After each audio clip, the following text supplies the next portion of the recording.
Hello, and welcome to the Empowerography Podcast. This is a platform created for women's voices to be heard and a place to share their stories, journeys, and successes with the world for the purpose of helping other women who might be on similar journeys. We are empowering women one episode at a time. I'm your host, Brad Walsh, so kick back, grab one of your favorite beverages, and enjoy the stories.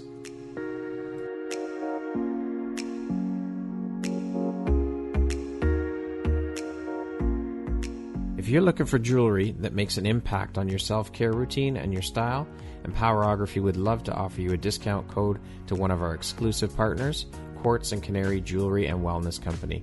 Please use code EMPOWER15 to receive 15% off upon checkout at www.quartzandcanary.com. Quartz & Canary is truly the place where spirituality meets style. Hello there, Brad Walsh here, your host of the Empowerography Podcast. Today, my guest is Bobby Heslop. She's an artist/painter based in the UK. How you doing this morning, Bobby, or this afternoon in your time zone? Oh, I'm doing brilliantly. Thanks, Brad. Just so excited to be here with you. Really delighted. I'm very excited and very happy to hear that you're here now, finally. I know you and I have had a bit of a struggle getting this meeting to happen and getting this recording done. So I'm very, very happy to finally have you here and be able to sit down and chat with you for an hour. So I'm really looking forward to it. And I want to say thank you for making the time to be part of this community and my movement and agree to be on the podcast and share a bit about your story and your journey. Thank you. It feels great. Thanks. Great. Well, let's jump right in. You are an incredibly talented artist and painter. I love your work. It's beautiful. You focus your artwork on the female form and body. How long have you been painting? So I started painting at school. And over here in the UK, we have, at the end of school, we have 2 years that you can do what we call A-levels. And you specialize in certain subjects. And I chose art as one of those subjects. And that was a fantastic experience. I mean, I will say the first year, we didn't have the best teacher. He was a young guy, and God love him. He wasn't, I think, really able to support us enough. But by the second year, we had this amazing teacher, experienced teacher who just took each of us by the hand, really got us to get in touch with what our passion was. And by the end of that year, we had all produced incredible work for our portfolio. And I think from then I sort of knew that art was going to be a really big part of my life. Awesome. It really makes a difference when you have that teacher that takes the time to, as you said, take you by the hand and really work with you and show you. Absolutely. And, I mean, there's a story behind that as well, Brad, which if I've got the time, I'll just tell you. Let's hear it. Yeah. That this second year we had, so I had a really good friend, and he basically wasn't a great drawer. And in the first year, we'd done lots of life classes where we were obviously painting nudes, etc., or drawing them mainly. And he was really hopeless at that. And he had an F at the end of the first year, so he had failed. And we went into the second year, and again, we had this amazing teacher. He sat down with him, talked to him about what he was interested in, ended up being structure. So he got him to go out and take photos of buildings that were being repaired and sort of scaffolding, etc. He then started to make prints and etchings. And this friend of mine ended up with an A at the end of the year, which is beautiful. But the best part of it is he's actually now an architect. That's incredible. Just speaks to what you were saying before about how a teacher or having any sort of person who is a gentle guide or a support in that way can really make a difference in your life. Oh, absolutely. 100%. It's all you need is that support. Yes. And the guidance. Amazing. Absolutely. I love that. That's a great story with an amazing ending. I love it. So when you're creating a new piece of work, where do you pull your inspiration from? So I often can dream of something that I wake up and I feel really inspired by it, and I'll then paint as soon as I can when I can get into the studio. Stunning images. that speak to me, especially where there's a flow within the image, there's a play between light and dark, and usually, obviously, it's nudes and the female nude, which I just absolutely adore, the female body. Yeah. I often am inspired by sculpture. So a sculpture is already quite minimalist, which lends itself to my art already. It's quite pure in its lines and obviously in its tones and colors. And that clarity, I get really excited by that and can use sculpture to inspire a painting. Yes. And then I have a sister, beautiful sister, who I would call my muse. She's got an exquisite body, and she very kindly models for me. So awesome. There you go. Can you talk to us a bit about your process when creating a new piece of work? How do you approach it? Yeah, sure. So once I feel the inspiration for a certain subject, the big thing is I really try not to think about it too much before I get to paint it. And then once I'm standing in front of the blank canvas, which, by the way, I love running my hands over a blank canvas. I love I love the texture and starting to connect with the canvas even before starting painting with it. But I want to get in front of that canvas and not have preconceptions. Okay. So I just want the painting to unfold. If I think too much, then I get in the way. Thought is like, it's a bit of a block to my creativity. Okay. And I don't want to be too precise. I just want the flow to happen. I want the flow to come through in my brush strokes, in my choice of color. And that's the main thing I would say in order to have that level of authentic creation happen. Yeah, I don't want it to be contrived. Yes. How would you label your work? Would it be minimalist? Would it be like, what would you call it? So when you have to label it, often when you put it online, you have to put it in sort of categories. Yes. Which I'm not a great category person. Don't like being constricted to a box, right? No, but you have to choose something. I tend to use expressionism, and I think because I love the word expressive, and I think that my work is very expressive, I would say evocative and expressive. So I tend to put it in there, but there are times, it depends what the painting, how it comes out. Yeah, but that's mainly what I would categorize it as. Okay. Again, most artists don't like to be put into a box, so I understand what you're saying. And yet it's so important to have a sort of a niche and to have your your brand. Sounds very marketing orientated. Yes. To have something that people can recognize and understand as you is a really big part. Whether that is a label or whether that is just how your painting looks is another big question. I think that's something that speaks to a very good artist when someone can just recognize your work just by looking at it and say, oh, I know that's Bobby's work. I can tell right away. That's an incredible feeling when someone can pick that off right away. Yeah, absolutely. That's the goal, and that's it's a great compliment, of course. For sure. How did you decide to turn your passion as a painter into a business? How did you come to that decision that, hey, you know what, I'm gonna have a go at this and try and get my work online and try and sell it to people? Yeah. Well, I think it basically comes down to the desire to share your art.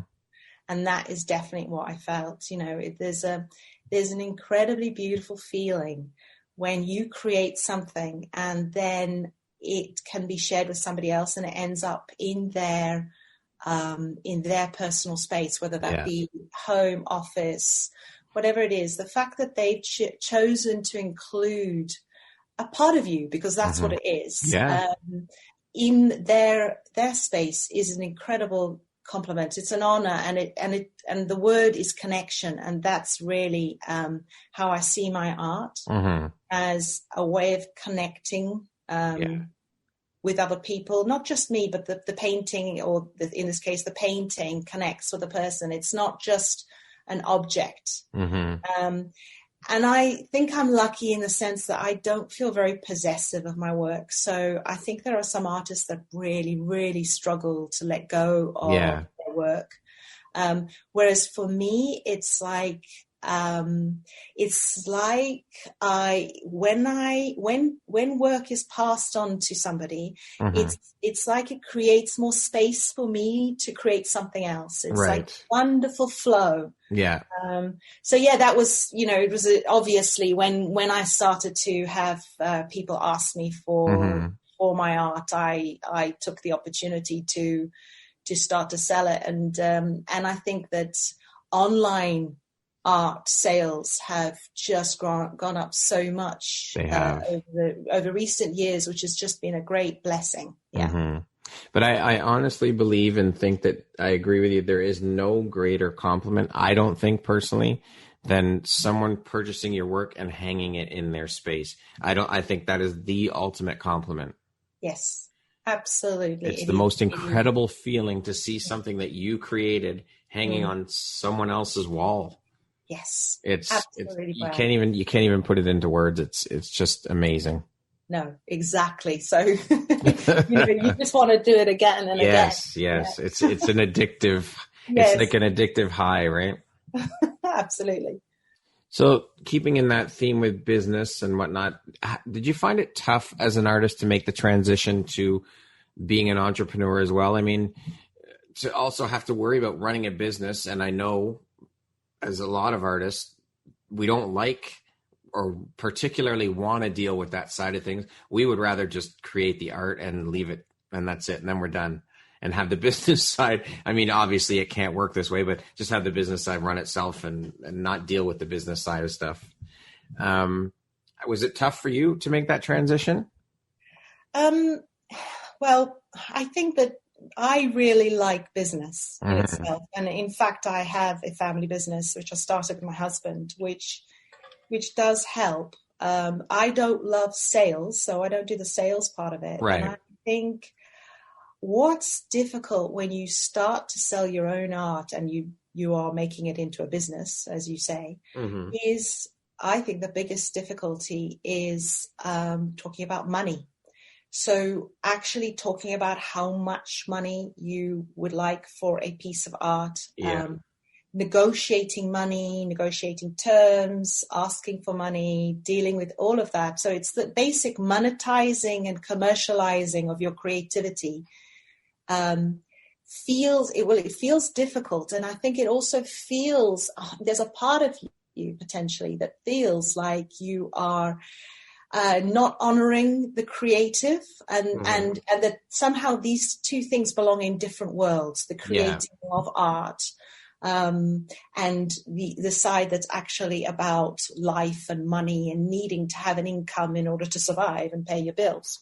Yeah. And I think that's the big thing. And I think for me, that was a big thing. And, I had to work through that probably. That's probably been the hardest part for me, is to really work through it and to realize that you're asking for a fair return for your work. And that's actually really honoring your creativity. And I think that was a really big thing. There's nothing wrong with asking for money for your artwork. And there's also, if you need to, there's also nothing wrong with having another job, if you need to, that basically supports you financially so that you can do more of your creativity if it's not able to support you enough. So, for sure. I like that. I like looking at, that's a very good way to look at it. Now, what types of materials and paints do you prefer to work with? So I love to work on canvas. So deep edge canvas is my choice because I like the fact that it can just be hung up straight away and has a lovely look. And I do work on paper as well with my Indian inks. But mainly I work on canvas, and if I can, Brad, I love working on huge canvases. Okay. Practicality makes that a little bit difficult. It's, the space in studio, the fact that a lot of people don't have homes that can fit huge canvases in. And then, of course, there's shipping, which is another challenge. But yeah, talking about the size of canvases. But if I can, bigger canvases is what I love. And then in terms of medium, I mainly work in oils. Okay. I also work with acrylic. And Indian ink, and I can even use Indian ink on canvas, which I really like because that's very minimalist as well. But yeah, when I sort of have a subject in mind, when I want to do a painting of something I've become inspired by, I sort of wait to almost get in my studio and then feel what medium is going to work better. Okay. Because oil is luscious and sensuous, and I just love that. But it's a much more grown up medium to use in the sense that it'll mess things. You have to be very careful. Well, you have to be careful. You can't wear any clothes that you don't want to have marks on because you never get out. You have to be in your studio where you're not going to mark things. Yeah. But there's something incredible about it as a medium. Acrylic instead is quite moody and, or that's how I feel about it. It's much flatter, it's moodier, but it's much more immediate, and therefore, and you can layer it so you can have the fun of developing it more in that sense. But I would say the paintings I have the strongest sort of connection with as they're being made are often oils. Okay. Now, when I look at your work, I notice the common theme through all of it is body image. Why is this subject matter so important to you, and why do you choose to incorporate it into so much of your work? Yeah, great question. I think so many people are unhappy with their bodies and themselves in general. And it really comes down to self-love. What I realize is that we're our own worst critic often. We have this voice in our head that's constantly criticizing ourselves, and especially as women we do this. And add to that the media pressure to be physically perfect. Online photos are photoshopped and they're manipulated, so you're not even dealing with real people anymore. I find that I'm very aware of how that affects women's image of themselves, and it's such an important subject nowadays. And as a woman, of course, I've experienced that level of negativity, the negativity that we can load on ourselves. And I want each woman to see herself as I see her, which is beautiful. I just think women's bodies are absolutely gorgeous just as they are.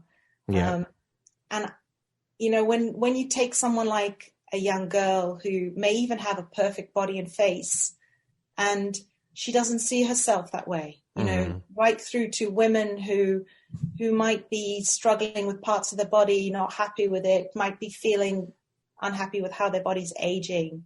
It's just wanting to empower them and make them see themselves as really stunning, as really beautiful, the beautiful people that they are. Yeah, it is. It's a huge thing.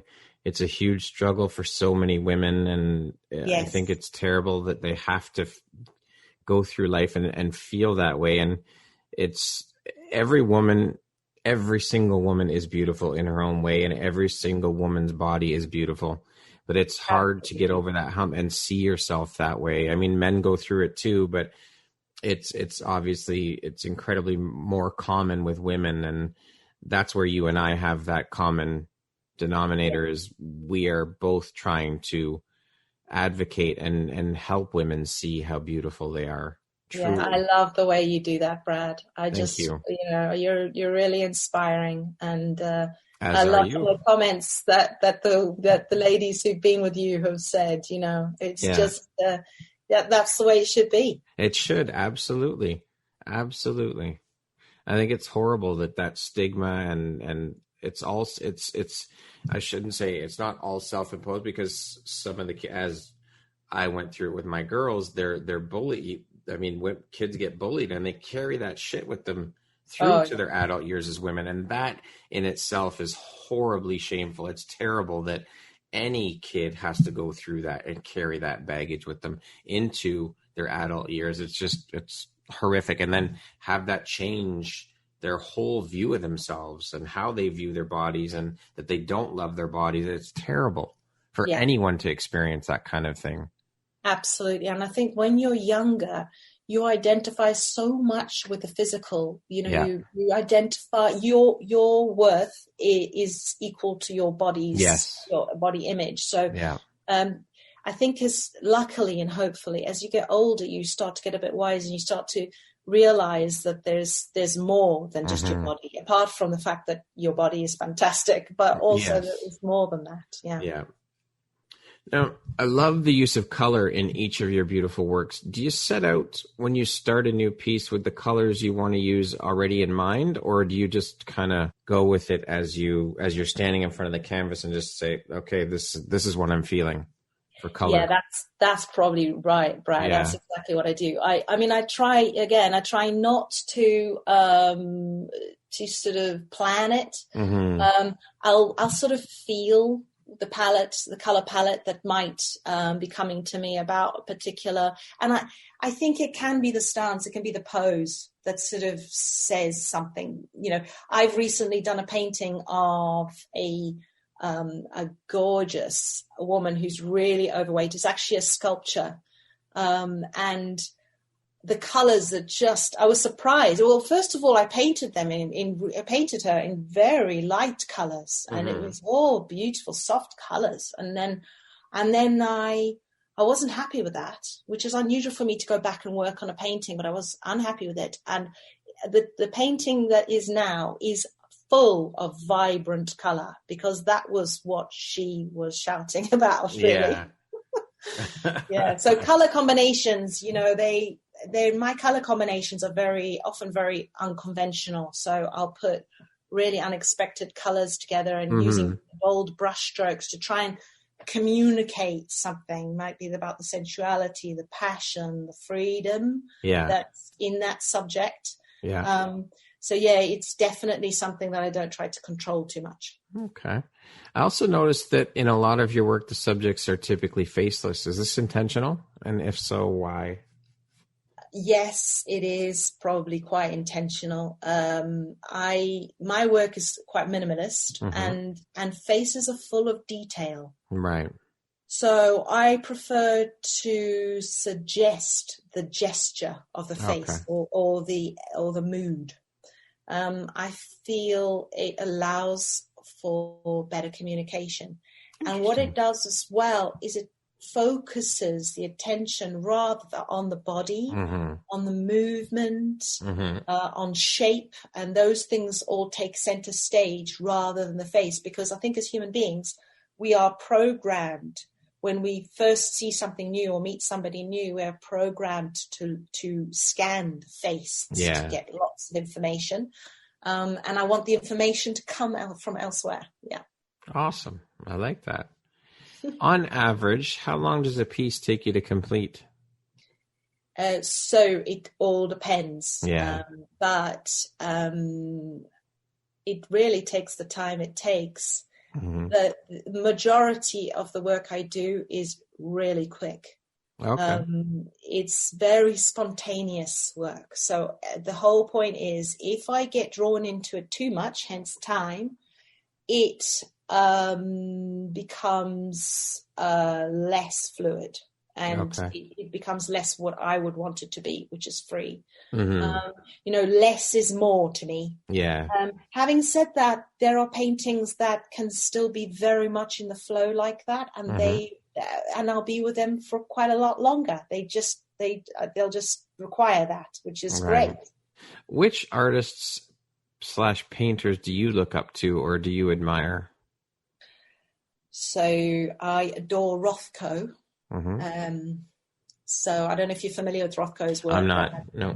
So Rothko, it was Russian, I believe, but don't quote me on that. Incredibly beautiful, big canvases, and it was all color study. Okay. So it's when you stand in front of these huge paintings, you have a reaction to them. So you have an experience with them, and the color and the whole way he's put the tones together is just incredible. There's another artist that I adore, and he's living, and his name is Sam Locke, and he's a UK artist, and he's doing similar, things that for me have a similar feel, and the way he works, the way he presents his work. He puts it in like in quite sort of rough walls and makes it look like it's in a real authentic studio. Even normally works of that caliber would be up in a white gallery, pristine and everything. So I love that. And the other artist is Picasso. I adore Picasso. I just think, he teaches me to simplify, which beautiful. I love. What makes you feel inspired or like your best self? Nature. I love nature, even though I don't tend to paint nature. Nature is very much of an inspiration for me, and it makes me feel really good. And I'm very lucky to live where I live. I live in the north of England in an area called the Lake District. So I can just go and walk and see incredibly beautiful scenery. And I try to do that as much as possible. That is really, really something that boosts me, makes me feel amazing. I meditate. So meditation is another inspirer. I love looking at amazing art and listening to incredible poems or quotes. Those sort of just get that passion and emotion up in you. That I love. Speaking of quotes, what would you say is one of your favorite quotes? One of my favorite quotes is from a poem by a lady called Lucy Trevett, I believe you pronounce it. And it's very pertinent to my art. And it goes like this. It's, look at me. I am revealing myself in the wonderful form of a woman. That's beautiful. I love that. Yeah. It is very tied in with your work. Yes. It's perfect. It's a perfect fit. Yeah. Thanks, Brad. How do you define success? What does that word mean to you?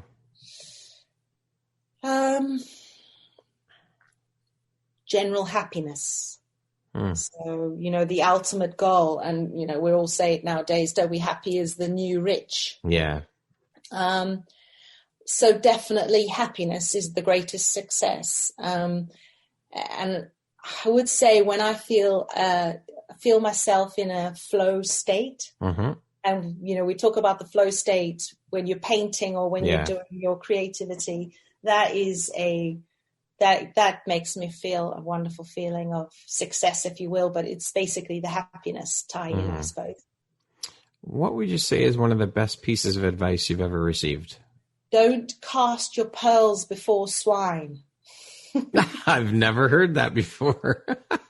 So it's actually originally from the Bible, but it's one of those ones that my dad and my mum have said many times over the years, and it's a real beauty because it just reminds you that sometimes, when you've got your pearls, and things that are special and are precious to you or mean a lot or are your truths, let's put it that way. Right. And sometimes you try to share them with somebody else. And to put it bluntly, sometimes those people are swine, they're pigs, and they're not able to see your pearls for pearls. So just don't cast them in front of those folk. I like that. Share them with people who are able to... Who appreciate them. Yeah. And see them for what they are. Yes. Beautiful. Who would you say have been the 3 most influential people in your life? I'm going to say myself. I know it sounds funny, but actually I think it's important, and I'm saying it because it's almost a reminder to myself more than anything, that I am the greatest influencer on my life. You know, what I think and how I approach life is the thing that is going to make my life, is going to change my life the most, isn't it? Right. Then I would say my beautiful sister, Sam. Now, sadly, my sister passed away, but she was... I'm sorry. Really, yeah, thank you. She was really, really a beautiful soul. And years ago, she introduced me to Louise Hay, who, I don't know if you've heard of Louise Hay. I've heard the name. Yep. Yeah, Hay House. She's really, started us on a path of really sort of, I suppose, developing yourself. And the big thing my sister taught me and gave me was unconditional love, which I think is a great thing. So she's definitely on my list. And the other person is Wayne Dyer.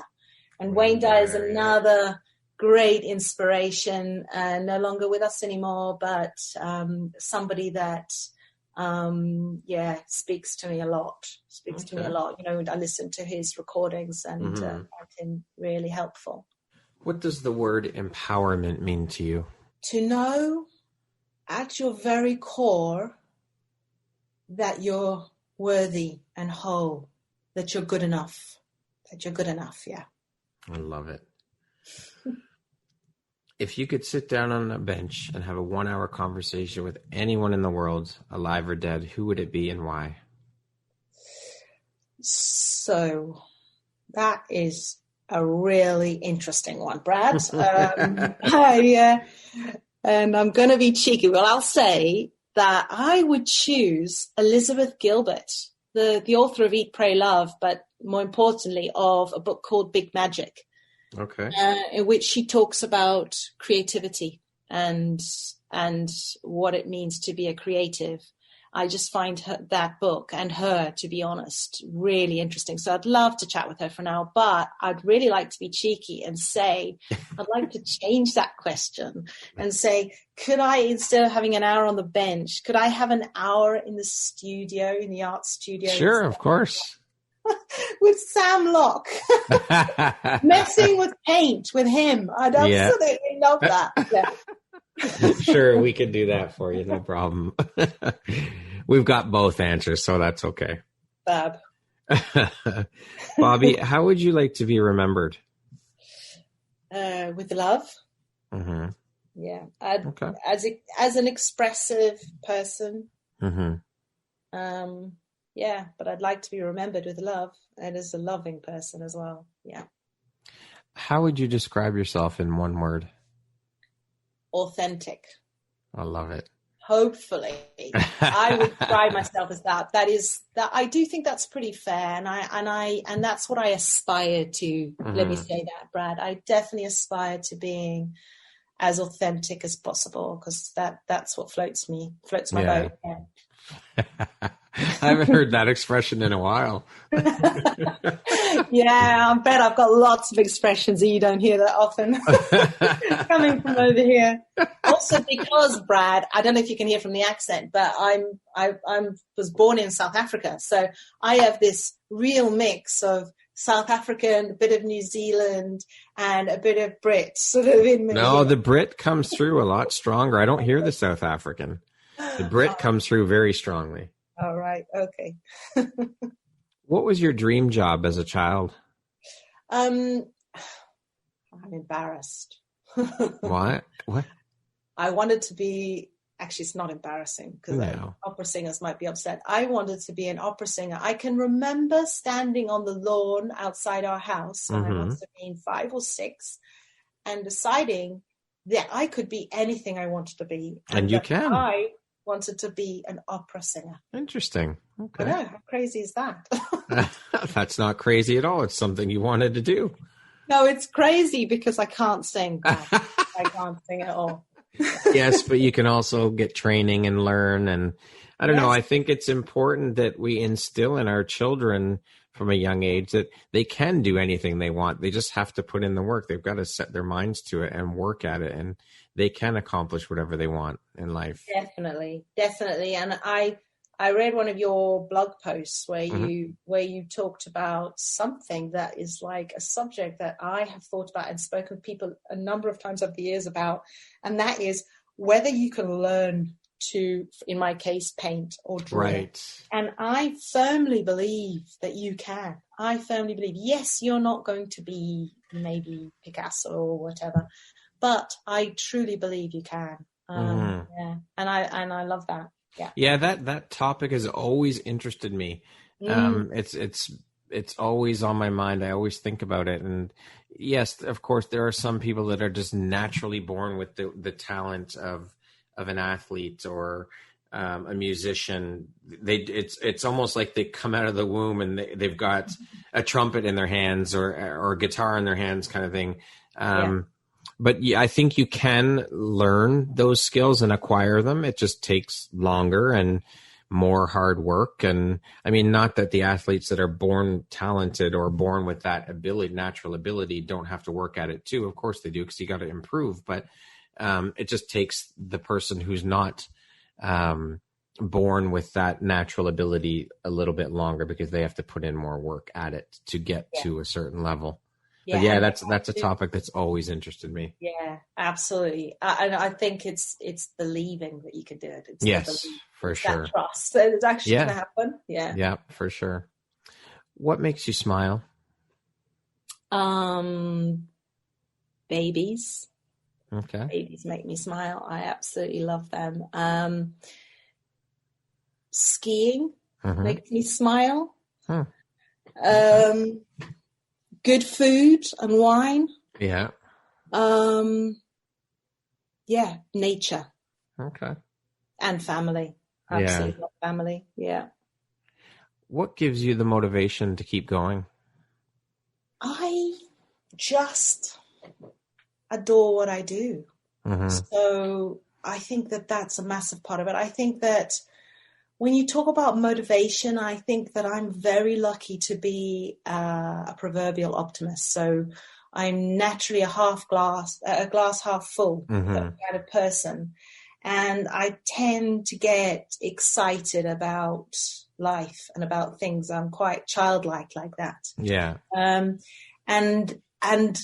even when things can get a bit tough, I sort of can look and find the positive. So and then when it comes to my art, how do I keep motivated? I just, it feels good. Yeah. So you just, you just do it.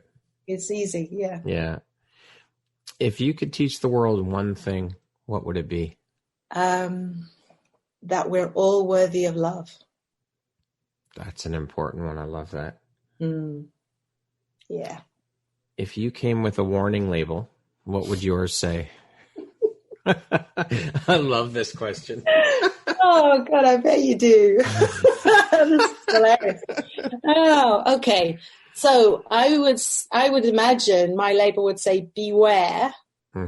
Deep searching questions are coming. So let me explain. I think that the way I am, I have a degree in theology, which does it all, because I like sort of going and thinking deeply about things. And that comes into my relationships. So having this very simple chit chat about nothing, an exchange between people, I can do it, but it's not really what I'm after. I like sharing and talking more deeply. So, but I think that can be really quite freaky to some people, without a doubt. No, I think that's deeper conversations. They're more meaningful, and there's just something about them for sure. Yeah. I mean, my husband would say that the label on me would be, there's a sting in my tail because I'm a scorpio. Okay, we'll go with those two for you. Money or fame? Money. Yeah, definitely money, because, I think about what you can do with money. Money really is something that I think is much more likely to lead to happiness if you use it in the right way. And I don't feel attracted to fame. Having said that, I would love my art, to be well known. Yes, for sure. So I'm not trying to pretend that I wouldn't, but yeah, if I have to choose, definitely money. Coffee or tea? So tea, because I live in the UK. Of but course. I lived for years in Italy, and in fact, my husband's Italian. Okay. So when you're in Italy, it's got to be coffee. Yes, it's got to be espresso. absolutely. A good espresso. There's nothing quite like it. Night owl or early bird? Early bird. Yeah, I flake at night. I hit the ground running in the morning. Opposite to some people in my family. Up with the birds, are you? Yeah. What about you, Brad? What are you? I'm a night owl. I find that I create my best work, or I work best at night. Yeah, it's really helpful once you discover that, because it's like a key. And if you work with it rather than trying to fight it, and if you can, if you have the luxury of being able to manage your time the way you want, it's such a help, isn't it? Yeah, it is, for sure. I don't know. I just find that it's easier for me to get into that creative zone at night. Right. Yeah, absolutely. For me in the morning, for sure.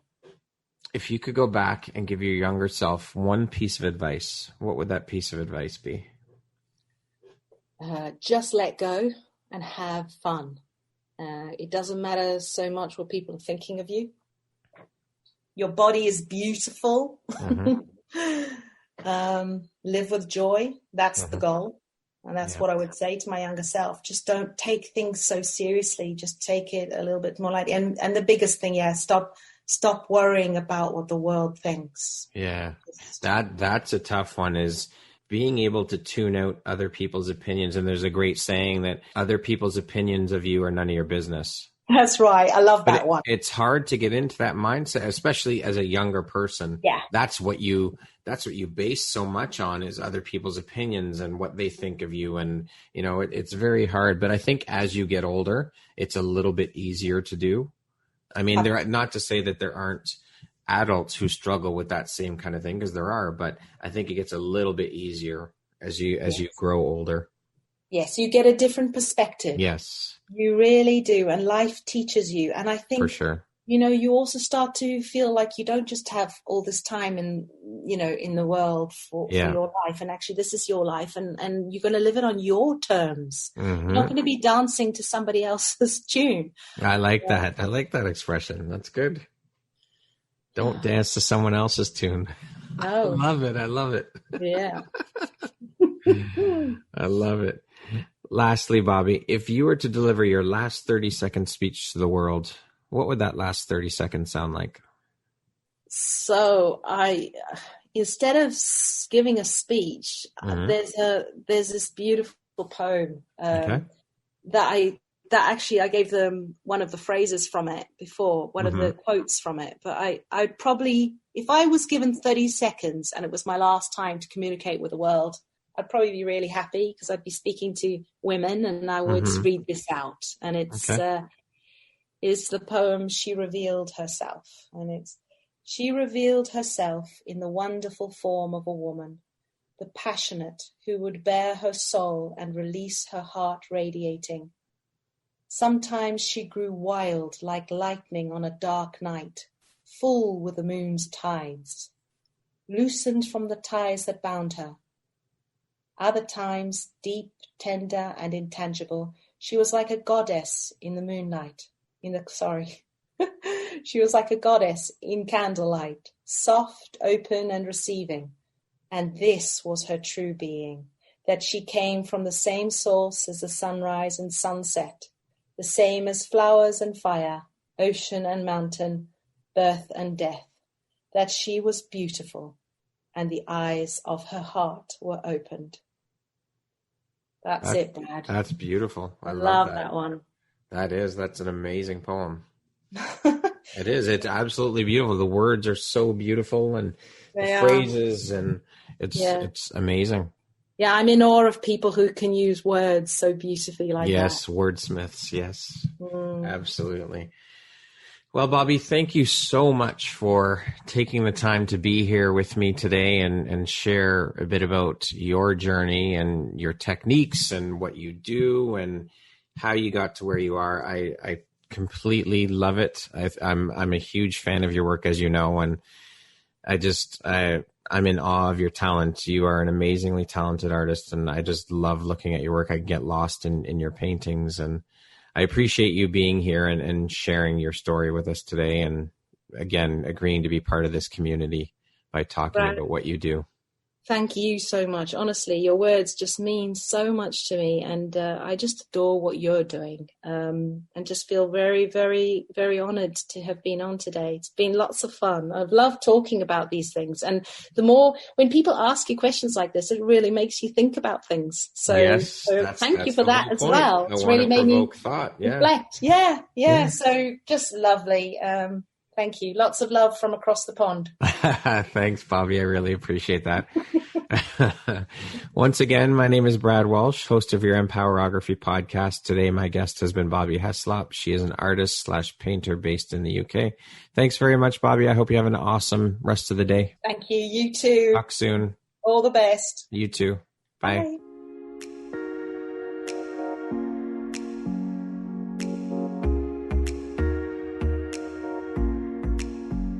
Thank you very much for listening to this podcast. If you haven't yet, please be sure to subscribe, rate, review, and share with all your friends. You can find me at visuphoria.ca and follow me on Instagram at Empowerography Podcast and on Facebook at Empowerography. Please join me next time for another inspirational story from yet another amazing woman.